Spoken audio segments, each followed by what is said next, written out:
Now, let me begin with the definition of a state.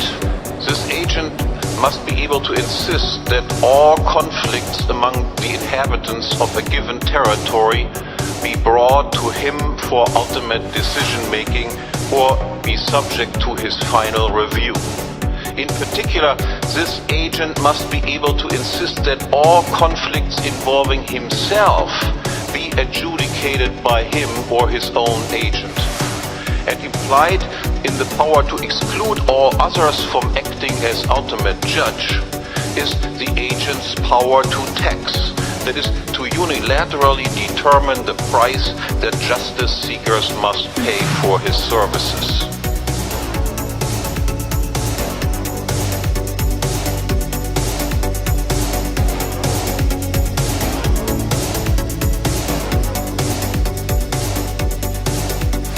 Now, based on this definition of a state, it is easy to understand why a desire to control a state might exist. For whoever is the monopolist of final arbitration within a given territory can make laws, and he who can legislate can also tax. And surely this is an enviable position.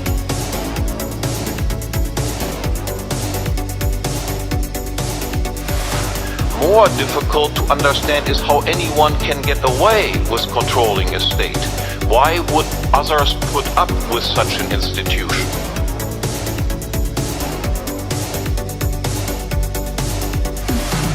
Suppose you and your friends happen to be in control of such an extraordinary institution. What would you do to maintain your position, provided, of course, you didn't have any moral scruples? You would certainly use some of your tax income to hire some thugs. First, to make peace among your subjects, so that they stay productive and there is something to tax for you in the future.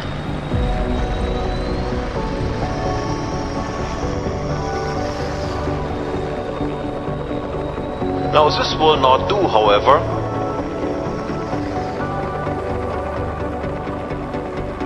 It must rule by opinion, so to speak. The majority of the population must be brought to voluntarily accept your rule. It may well believe that many of your policies are mistaken. However, it must believe in the legitimacy of the institution of the state as such, and hence that even if a particular policy may be wrong, that such mistake is an accident that one must tolerate in view of the fact that some greater good is provided by this institution.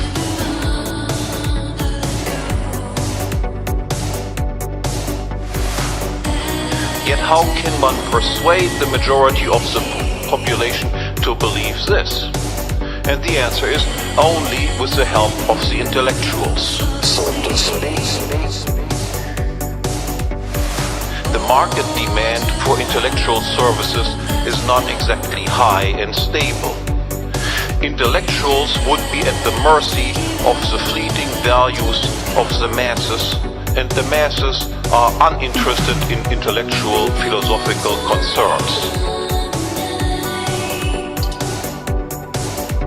The state, on the other hand, can accommodate the intellectuals' typically overinflated egos and offer them a warm, secure and permanent berth in its apparatus. However, it is not sufficient that you employ just some intellectuals.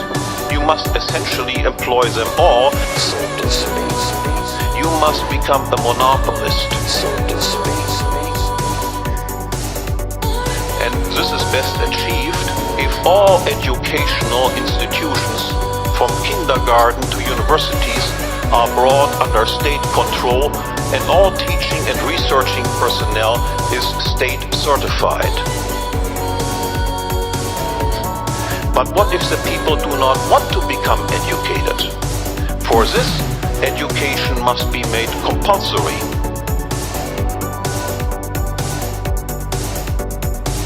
The The intellectuals know such egalitarianism to be false, of course. Yet to proclaim nonsense such as everyone is a potential Einstein if only given sufficient educational attention pleases the masses and, in turn, provides an almost unlimited demand for intellectual services.